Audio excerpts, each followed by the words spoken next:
Hello, আজকে বানাচ্ছি একটা জামাই ষষ্ঠী স্পেশাল কেক।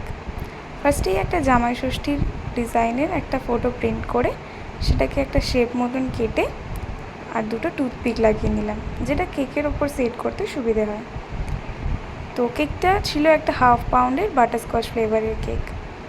কেকটা ক্রাম কোট করে ফ্রিজে রাখা ছিল, এখন বের করে এটা ফাইনালাইজিং করছি। একটা ব্রাইট ইয়েলো কালারের বেস করছিলাম আমি। তো নর্মালি প্রচণ্ড গরম পড়েছিল, যার জন্য কেকের ক্রিম ভীষণভাবে মেল্ট হচ্ছিল, বারবার ফ্রিজিং করে কেকটা বানাতে হচ্ছিল।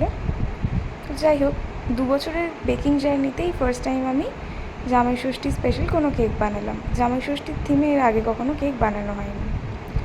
কেকটা নর্মাল আইসিং করে আর তার ওপরে আর সাইডে দুটো স্পাইরাল ডিজাইন করেছিলাম।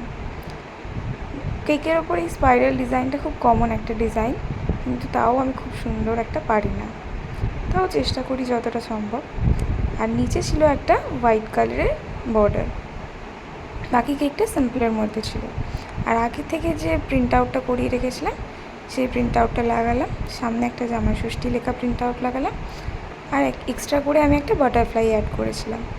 বাটারফ্লাইটাই কোন দিকে লাগাবো সেটাই ডিসাইড করছিলাম। আর তার সাথে কিছু সুগার বলস লাগিয়েছি, গোল্ডেন কালারের সুগার বলস।